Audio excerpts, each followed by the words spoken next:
Much, Jen. Good morning, everybody. It's so great to see y'all. And welcome to our new people. I think this is going to be a great first meeting to be a part of. Today, we are very lucky to have Dr. Kendra Abkowitz, Metro Nashville's Chief Sustainability and Resilience Officer today.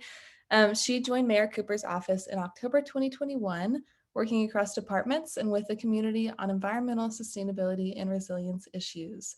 Prior to her current role, she held a variety of positions at the Tennessee Department of Environment and Conservation, working on multidisciplinary environmental policy, sustainability, and strategic planning.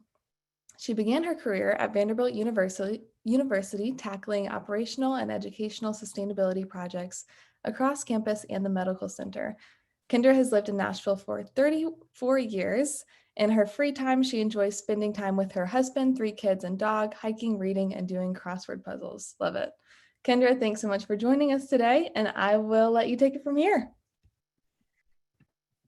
Awesome. Thanks so much, Gracelyn. So I am, for whatever reason, dealing with a very unstable internet connection. So I wanted to at least open things up so you all could see me and see my face. And then just to make sure that anything I'm saying or presenting isn't lost in translation, at least during the bulk of the presentation, I'm going to go camera off. So I apologize for that. We're shifting things around a little bit this morning because I have 3 young kids and they are all home from school, and I thought you all would benefit from them not being in the room. So I quickly got up and headed to my parents' house. But for whatever reason, internet here isn't as great. So good morning, everyone. Thanks for having me. It's really great to be here and see so many familiar faces and then also some new faces. I actually had planned to say everyone's name, who was a connection or who I had worked with at some point in the past. And then I realized that would take forever and it would be a really, really long list. And so it's wonderful to be surrounded and supported by so many like-minded and just incredible professionals. So genuinely, thank you, thank you, thank you. So let me see if I can transition to slides here. And then I'm also going to turn off my video.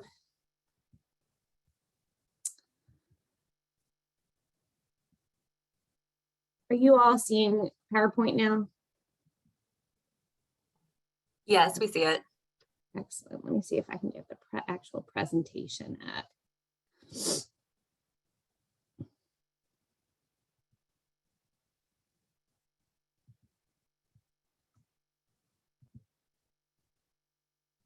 Okay. Kendra, we're seeing your presenter mode. Okay, let me pause real fast and see if I can change this up.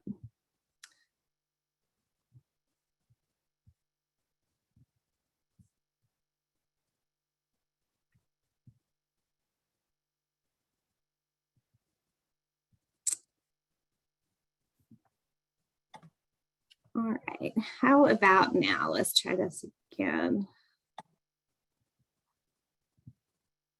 Is that working? Yep, that looks perfect. Perfect. Okay. Again, really just want to reiterate gratitude and appreciation for being here today. This is just such a wonderful group, and it's a great way to kick off a Friday morning too. So I'm going to do a bit of a speed drive through some of the major accomplishments in Metro's recent history and some of the big initiatives we have planned in the future. One of the things I love most about my role is that there is so much incredible work ongoing in Metro, and there's no way we could talk about all of it today, not within the amount of time that we have. And so I want to be clear in noting that this is by no means an exhaustive overview of all the incredible sustainability and resilience work that's going on or that we will be doing, but just wanted to hit on a lot of the high points. So first, I thought I'd do a little bit about me, although Gracelyn provided a great overview, so some of this may be some repeat. But I have been a Nashvilleian since 1988. And so I think what's important about that is I've seen Nashville grow and change quite a bit over 30 plus years.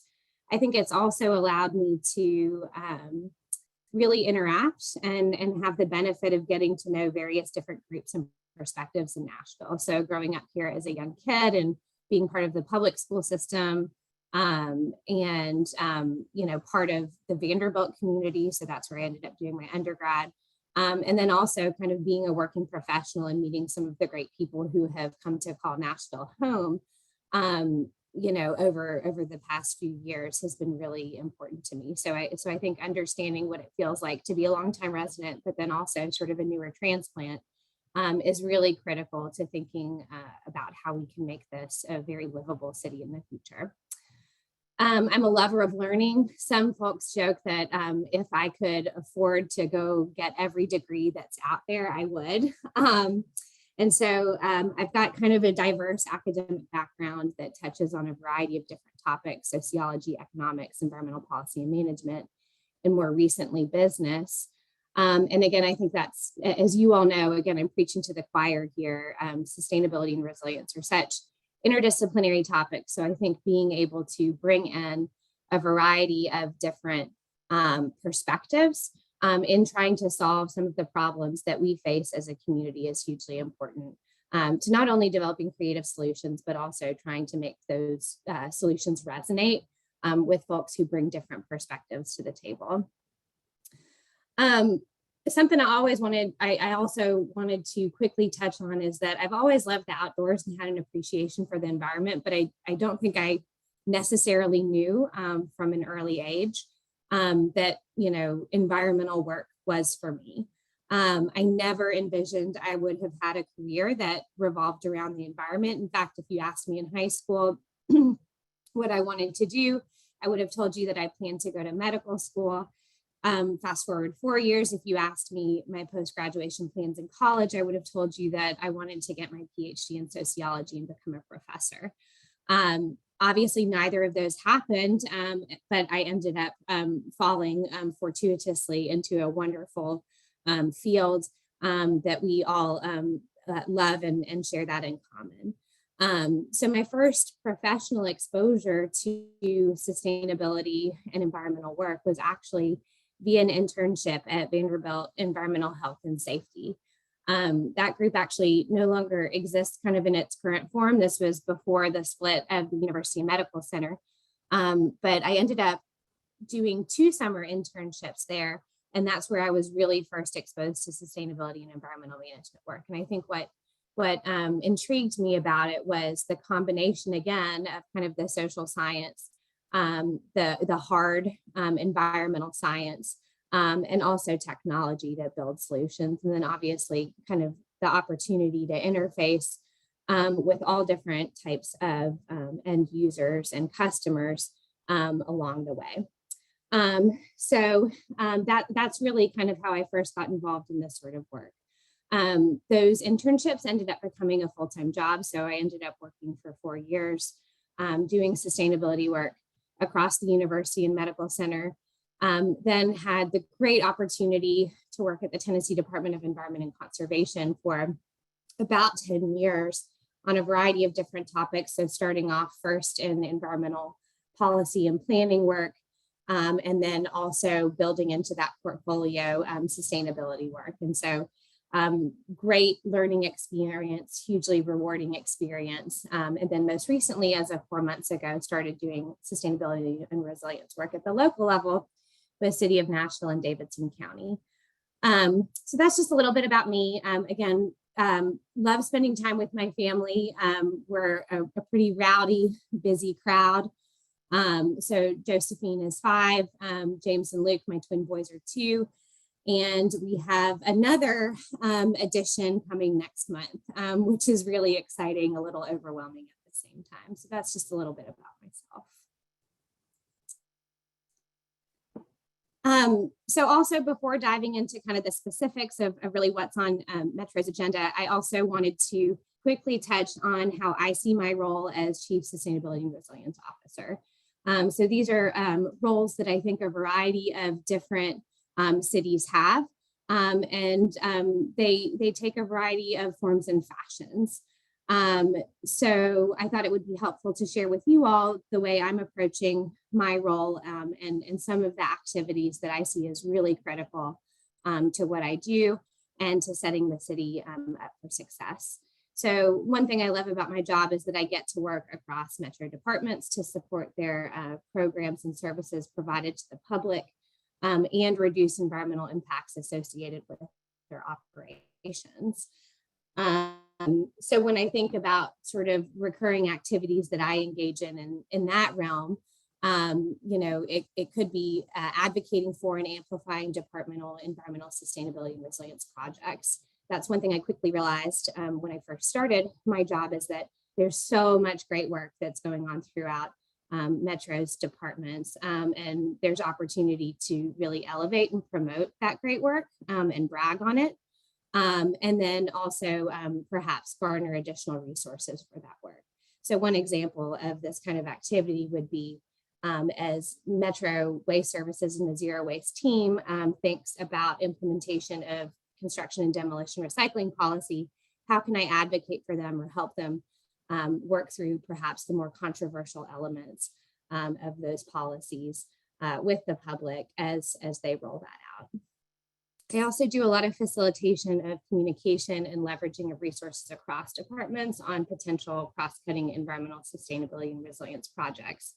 So one that comes to mind is that, as you all are aware, there's a significant amount of federal funding that will be available through the Infrastructure Investment and Jobs Act coming down the pipeline. And so trying to be strategic and thinking about which Metro projects we put forward for each of those different funding pots is something I'm spending quite a bit of time on right now. So making sure that we're pairing really compelling projects with appropriate federal resources is definitely of interest. I also at times find myself leading new administration environmental sustainability and resilience initiatives, or those requiring centralized leadership across departments. So one project that I'll touch on here moving forward is an on-site solar feasibility assessment that we just received funding for. And that's something that's going to involve, our general services footprint, as well as a variety of other quasi-metro agency footprints moving forward. So making sure that, again, we're communicating on some of those centralized projects and making sure that everyone's moving in the same direction. And then I also find myself setting strategy for Metro environmental sustainability and resilience priorities. So one of the recent pieces and accomplishments that happened actually earlier this week was an adoption of a greenhouse gas emissions goal and various implementation actions to get there. So that's setting that strategy and making sure that, again, we have clear roles and responsibilities for departmental partners to actually execute on that goal is something I spend a lot of time doing. And then with the other half of my time, I also get to work quite a bit with the public on environmental sustainability and resilience issues. So building relationships with external partners to further sustainability and resilience throughout the community is hugely important to success from a sustainability and resilience perspective. And we use this phrase a lot, but we're all in this together and we can't do it alone. And so making sure that we're leveraging partners where it makes sense is really critical to moving the needle. I also represent Metro in major community conversations or projects relating to the environment, sustainability, and resilience. Serve as a spokesperson for the city on these issues, and really, like many of us, sometimes find ourselves pinch hitting and serving in a catch-all role for anything else that comes up in a day, especially given the interdisciplinary nature of sustainability and resilience work. A lot of times, if there isn't another body available to sort of track down information on an issue, that may end up falling to me and to my plate.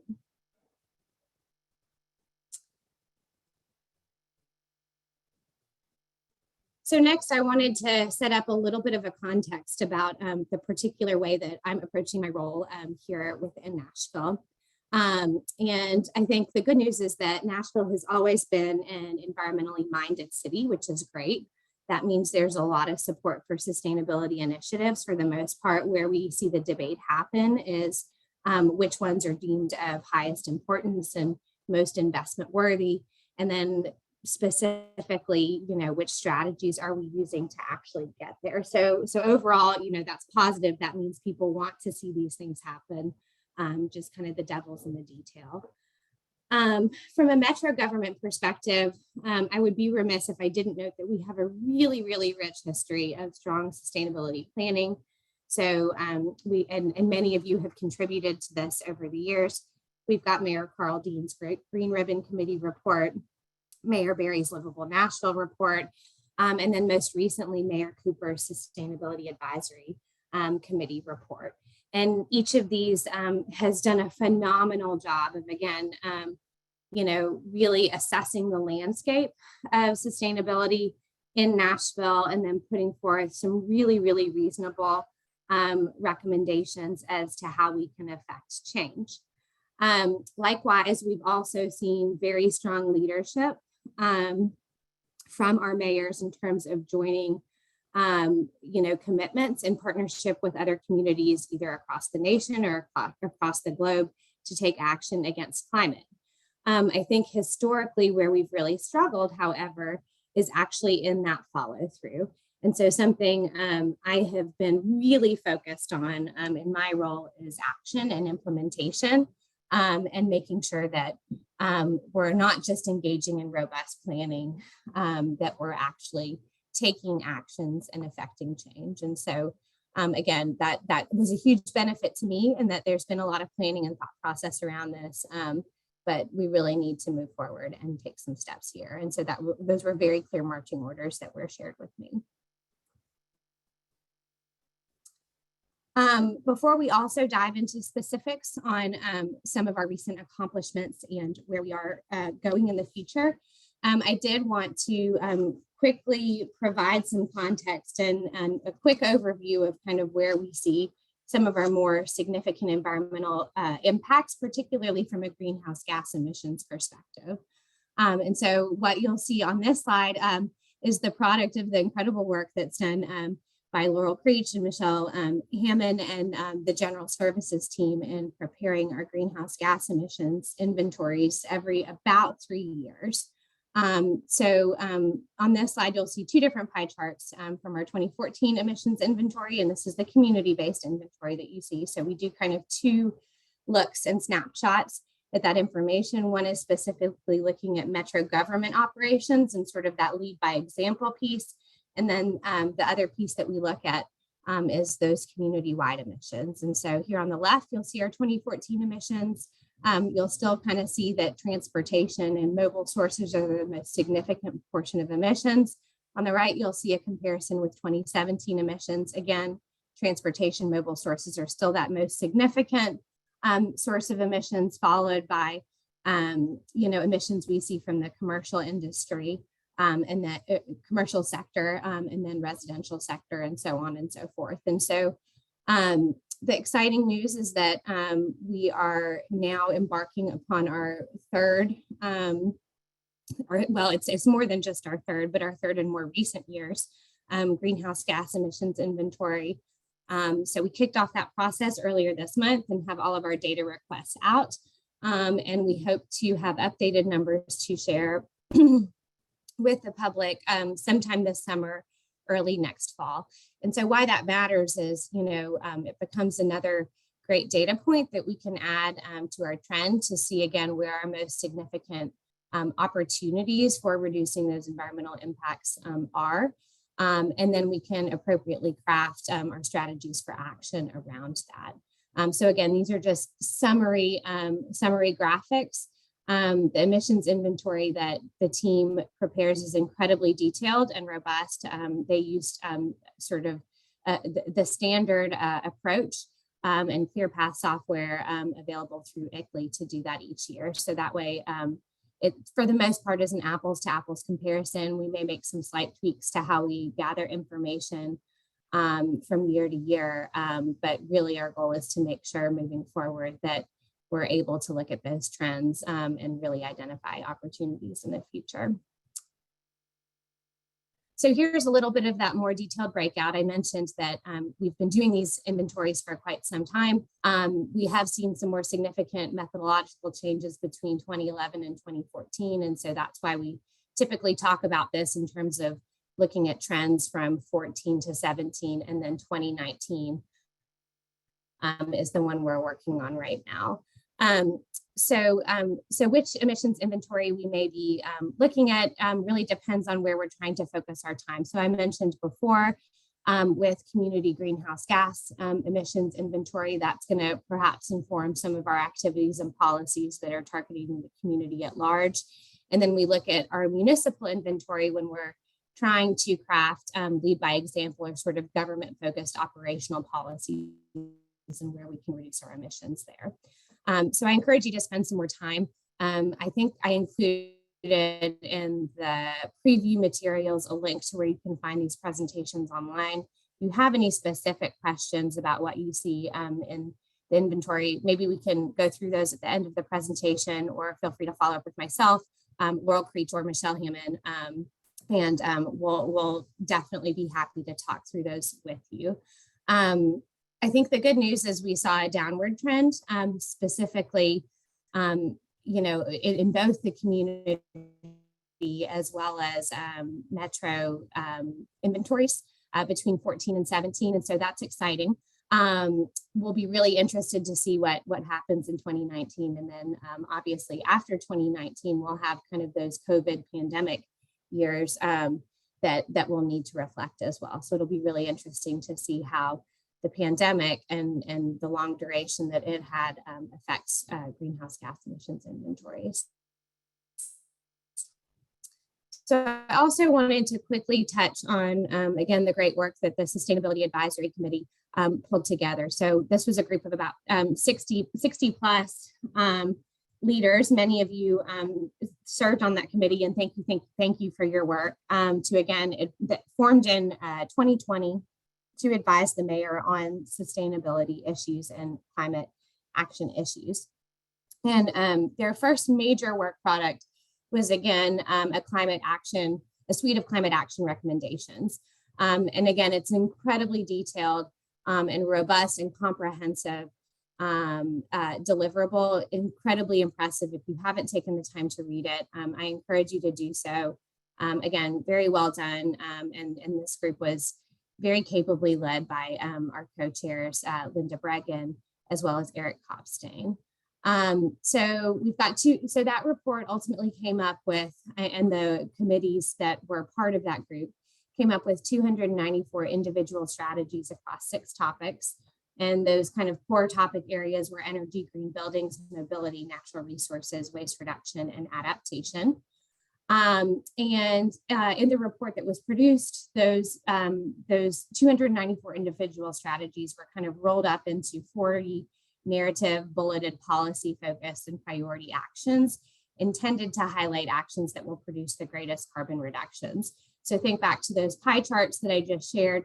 Where are we going to get our most impact? Where are our most significant sources of carbon emissions? And then which strategies are tailored at really attacking those most significant contributions to greenhouse gas emissions. Throughout the report, the authors also highlighted targets, equity, leadership initiatives, and lock-in effects to avoid for each submitted category. So think of those as kind of things to keep in mind and really critical decision factors when thinking through adoption of specific priority actions. And so that entire report was presented to Mayor Cooper in January 2021.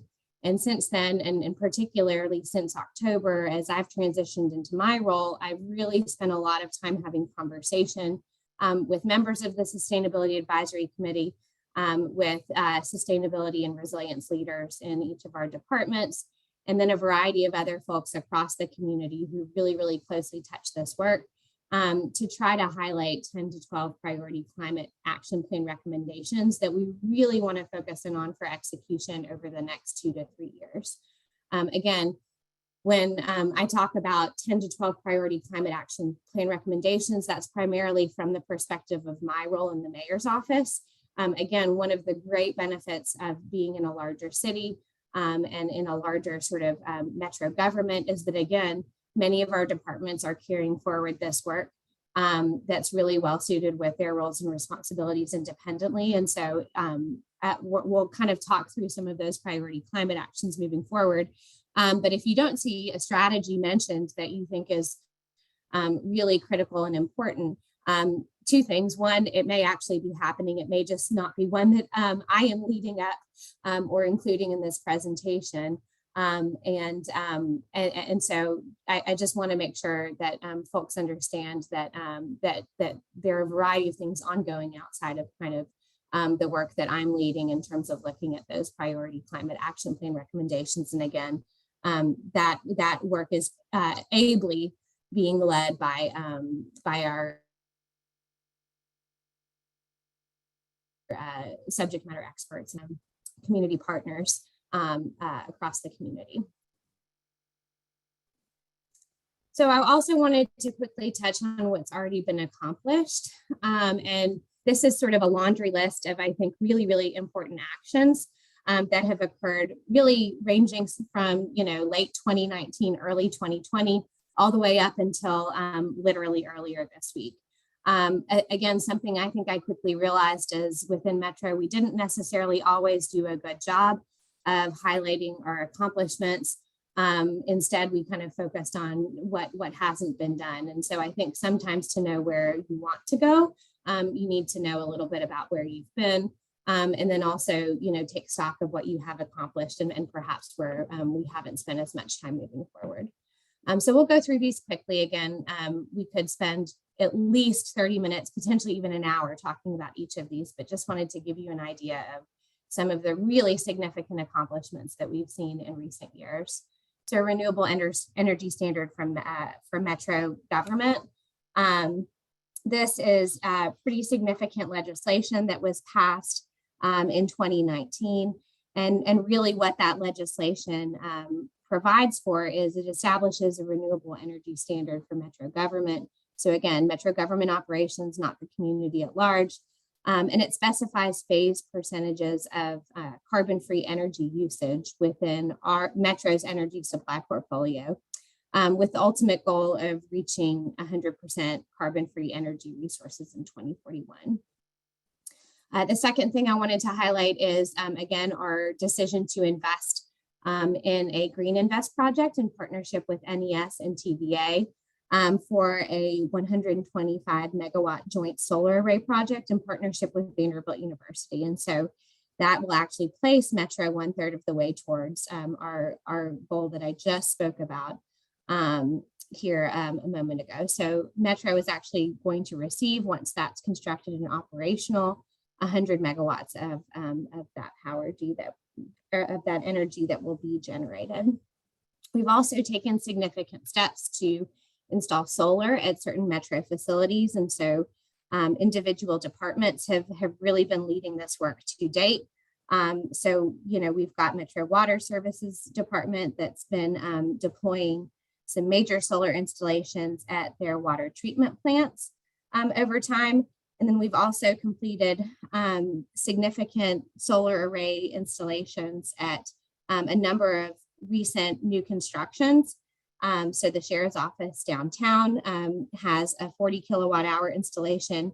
Metro Police Department headquarters and Family Safety Center has a 302 kilowatt panel as well. And then also the Bellevue Community Center. And so that's, again, just a snapshot of some of the facilities that do have solar installed on site. And we'll talk here in a moment again about how we're trying to further that work moving forward.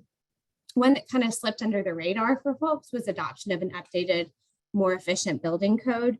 Why this matters is, again, compared to sort of less stringent building codes, these new standards really improve energy efficiency, reduce environmental impacts associated with essentially residential and building operations. And so we ended up adopting the 2018 building code standard, and they actually use nearly 30% less energy compared to the 2009 standards. So again, that was a huge win for us moving forward, and is one that we really need to celebrate. Our general services department in particular has really led our work in terms of seeking LEED certifications for our metro buildings, which is again huge because designing and operating those high performance buildings in a way that minimizes environmental impacts is really important to, again, reducing those metro greenhouse gas emissions in particular. Mayor Cooper also worked with General Services to establish an energy savings program, an energy savings revolving loan fund program, revolving fund program for metro facilities in particular. And so what this allows us to do is better measure energy consumption of our buildings, and then really to reinvest funding from that revolving fund into those lower performing buildings. So really trying to raise the bar as far as operations are concerned. We've also significantly increased protections for trees on public property. So now they are essentially treated, as an asset that we need to track robustly. And Jennifer Smith, who I know is on this morning, could speak again ad nauseum about this, but that is a huge and important step to making sure that we're protecting and restoring our tree canopy, specifically on public properties. We also earlier this year were able to create a dedicated revenue stream to support tree canopy restoration and maintenance on private properties in particular. So this is a great example of a public-private partnership where we are working with the nonprofit community to really extend our reach where we don't have the opportunity to directly influence what happens on private properties. So one of our trivia questions was about the Root Nashville program and the number of trees that it plans to plant by 2050. And this dedicated revenue stream, the legislation that was passed earlier this fall, creates that dedicated revenue stream for that program to really be able to support the planting of 500,000 trees by 2050. We're also trying to affect change via our board appointments to the Nashville Electric Service. So there have been 2 recent board appointments, Ann Davis and Mike Vandenberg. Both of them have environmental backgrounds, and so that's hugely important in terms of being able to shape decision-making at NES and making sure that NES is not only operating efficiently in a financially stable manner, but also is thinking through the environmental impacts associated with their operations. We've also made really significant strides from a waste management perspective. So Sharon Smith, Jen Harmon, Allie Omans, and others from the Zero Waste team this past summer rolled out new requirements associated with requiring waste management plans from commercial and multi-family residential projects valued in excess of $50,000, as well as requirements for all events receiving a special event permit to provide recycling.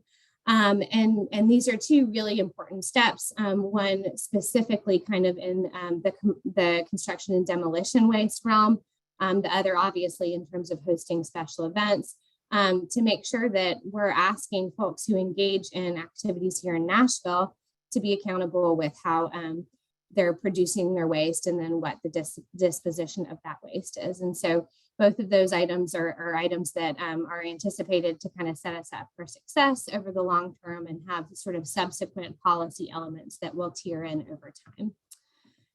We've also partnered with folks like Urban Green Lab and Environmental Law Institute through the National Food Waste Initiative to ramp up our food waste drop-off efforts and food waste reduction efforts. So we now have drop-off containers at convenience centers, and then recently rolled out increased recycling education materials, as well as an online widget and app that again really tries to make sure that Nashvillians know what can and can't be recycled, where to take those items in hopes of kind of reducing contamination and making sure that we have really clean waste streams, I should say. And so the other exciting news that I am just thrilled about is just this week, Metro Council formally adopted a Metro government community-wide target for greenhouse gas emissions reductions and regular progress tracking I mentioned before that, again, we have a rich history of planning, and at least 2 of our recent plans recommended an 80% reduction in greenhouse gas emissions from 2014 levels by 2050, yet that had never really been formally adopted. And so we actually passed a resolution earlier this month, which I think is, again, really important in Metro, acknowledging that we have a lot of hard work to do in putting forth a specific target to do that. So very excited that that happened this week. So now I want to transition a little bit to what we'll be focusing on moving forward. And again, I mentioned this is some of the work that I'm more significantly involved in, but again, want to reiterate that there's all kinds of incredible work that's ongoing across Metro's footprint and the department, as well as with many of our community partners. So one thing that I am really focused on is infusing sustainability and resilience across departments, because again, of the interdisciplinarity of these topics. This really is no single department's responsibility, it's everyone's responsibility.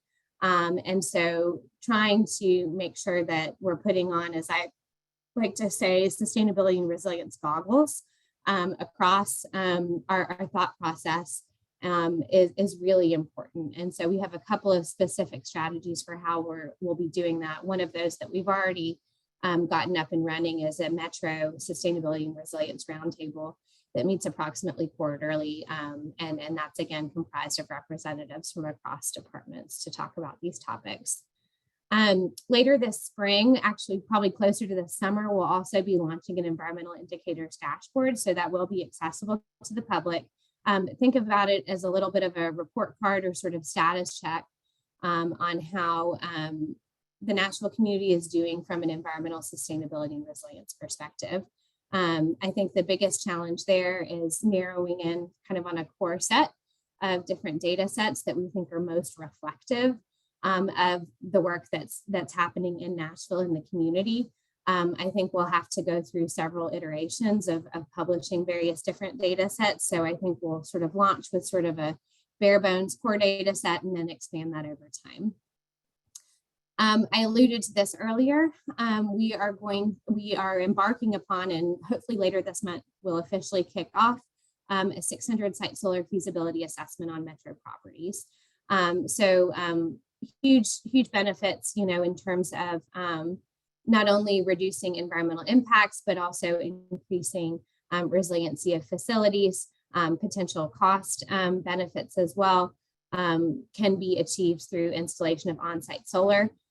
We've done some basic, what I would call sort of desktop analysis as to where solar may be well suited on Metro properties, but this is actually going to be a very time intensive and robust assessment of specifically, what suitability of built infrastructure or perhaps open space might look like for siting of solar, whether or not that aligns with intended use of that space. And then also sort of what the size of an appropriate solar installation may look like. So some of those may end up being behind the meter, some may end up being in front of the meter. We're also spending a ton of time on development of EV infrastructure and electrification of our Metro fleets. That's both kind of light duty as well as heavy duty or more specialized fleets. So think about things ranging from, vehicles that are used, by our various departments, perhaps to deliver mail, things of that nature, all the way up to transit buses and school buses. We'll also be including other alternative fuels as part of that discussion where well suited.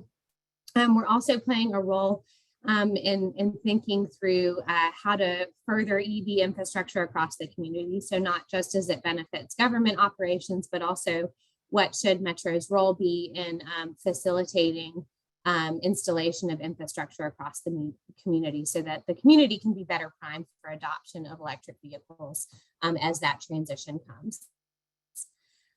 We are also planning probably late this year, in late 2022, to kick off an energy savings and public reporting program for large buildings. We'll actually start rolling that out across the Metro government footprint first. And then we're planning to take a working group approach to actually designing what that policy and structure and ordinance looks like, so that we're giving the folks that it will impact and who will actually be implementing that reporting program a seat at the table to help us design it. We are in the midst, and Laurel Creech is leading this effort in very intense conversations with NES about LED streetlight conversions. So we're hopeful that we'll see some movement there. That is a highly complex project, way more complex and contractual and financial in nature than I think any of us could have ever imagined. And so we're in good hands with Laurel leading that work.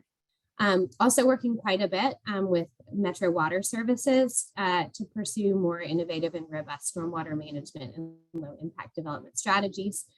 Some of these things may be right for piloting in certain areas, and then some may be part of a more kind of comprehensive and strategic approach to sort of thinking long-term about how we manage stormwater across the city. We're also getting ready to pilot a series of resilience hubs in partnership with our Office of Emergency Management and other agencies that are significantly involved in emergency response work. We do have plans to develop an environmental equity and inclusion strategy. That work is likely not to kick off until 2023, but it is incredibly important, especially as we see development and climate change affect all of us, but then have potentially disproportionate impact on certain population types. We're also very seriously considering some sort of conservation finance initiative or mechanism that will better set us up to be able to acquire and maintain green space. So we've, I think as a city, done a really good job of trying to acquire space for greenways, for parks, as well as natural resource protection. But I think providing a little bit more bench strength and sort of recurring resources for that work is really necessary. I'm working quite a bit with Sharon Smith and the Zero Waste team right now to, again, reinvigorate conversations about regional solid waste management and diversion strategies. Kind of concurrent with that, also transitioning us to an approach where we're actually better quantifying the costs of managing waste and sort of distributing those costs to the parties that create that is something that we're highly focused on. There are plans to pilot residential compost collection, hopefully this year, as well as plans to expand Nashville's monthly curbside recycling program. Obviously, as many of you know, we've run into, some recent snafus in the collection space. And so we're really focused on working through those first and then talking through potential expansion. So with that, I'm going to stop talking, and I anticipate there have probably been a lot of questions that have come through the chat and that I have been remiss in looking at. And so let me open that up and see. Kendra, I can actually run through those. I can run through those for you, but yeah, first, just you're getting so much love and so many shout outs in the chat. So if we were in person, I'm sure you'd be getting a huge round of applause. So a virtual round of applause for you, Kendra. Thank you. We do have a few questions in a few minutes. So I'll start just with the first question I saw in the chat. And the question is, how will the anticipated federal funding pool impact Metro Nashville's sustainability goals and reduction in greenhouse gas inventory? So I think starting kind of at a 60,000 foot level, I think it provides us a ton of opportunity, right? So seeing and having that much federal funding available really opens up a steady revenue stream, not steady, but I should say a revenue stream that will allow us to actually fund and finance some of these more significant projects that otherwise may not have a good source of funds, or we may have to go out and engage in sort of more extensive and time intensive processes to seek out those funds, whether that be as part of operating budgets, capital spending plans, or the like. So I think having those federal funds available, again, will allow us to do more with less and really more efficiently leverage our metro resources. Taking that down a little bit more granularly, I think we will primarily see those funds really augment some of our alternative transportation strategies. So a lot of those federal funds are specifically looking at deployment of EV infrastructure, as well as transitions to alternative fuels. And then there's a huge chunk of funds also focused on sort of energy efficiency, renewable energy in general. And so it could help a variety of different specific strategies that specifically look at built infrastructure and how we can green that built infrastructure. And then there is several, I should say, buckets of funding that focus more on what we might consider more traditional resilience activities and being able to better prepare the city for impacts from future extreme weather events. And so, so those are kind of some of the more significant areas where I anticipate being able to deploy those funds. But it's not, it's not going to be just simple plug and play. Some of those funds are non-competitive and formula-based in nature, and then others are competitive. And so some of them we will still have to seek out. Awesome. That's super helpful. And we actually have another question about federal funds. So someone asked if any community groups or council members or Metro folks have called for American Rescue Plan funding to go to sustainability projects. To date, we have actually not seen specifically that happen. I think I want to note two quick things here.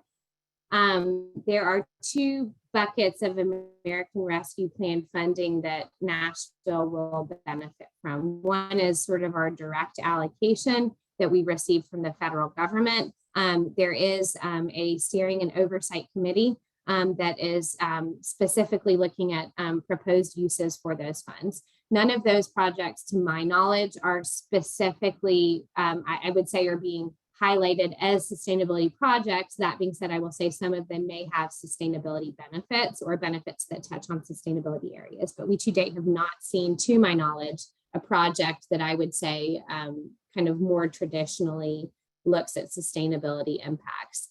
I think there are a variety of ways we could do that. It just hasn't been a strategy we've approached yet. I think one of the biggest challenges is, of course, making sure that we are tying the proposed project back to impacts to communities, businesses, and households that resulted from the pandemic. And so it's definitely doable, but we haven't taken that approach yet.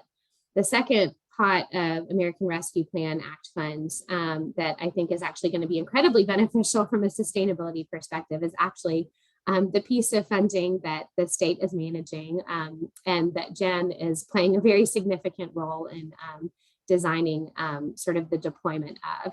And that's going to be really focused on water infrastructure. And so the state has decided to dedicate about $1 billion to that effort. And then a portion of those funds will end up flowing down to local governments, in this case, specifically Metro. So we'll get a significant infusion of funds that can specifically be spent on water infrastructure. And so that will have very direct sustainability benefits for us. Awesome. Thanks, Kendra. We have a couple questions on the solid waste side. So someone asked, what kind of enforcement is in place for recycling for the special event permit? Is there a follow-up process with the event or the permit requester? So I will take a stab at this, and then for my fellow Metro Waste Services and Zero Waste colleagues who are on the line, if I get this wrong or you want to provide additional detail, let me know.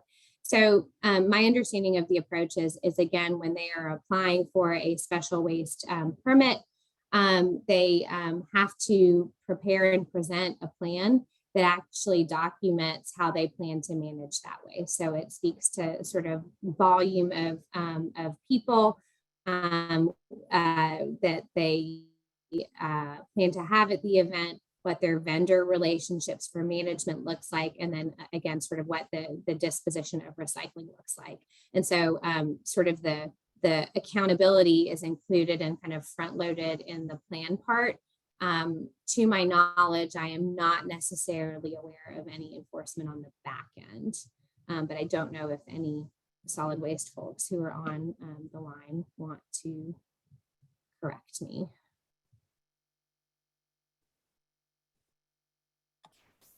And then we had a question or a request for you to expand on the residential composting pilot program.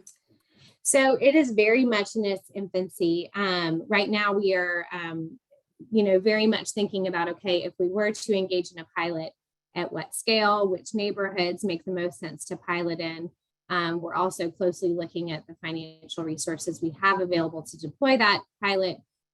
And then a lot of logistical questions and considerations, right? So right now, our fleets are not well designed to collect organic waste and food waste of that nature. And so I think having some serious conversations about what's actually needed to roll out a pilot like that is kind of the phase we're in. So I'd say definitely the planning and design phase. But I think we're hopeful that something later this year could come to fruition. Super helpful. And then we had just a couple more quick questions on sort of the electricity side.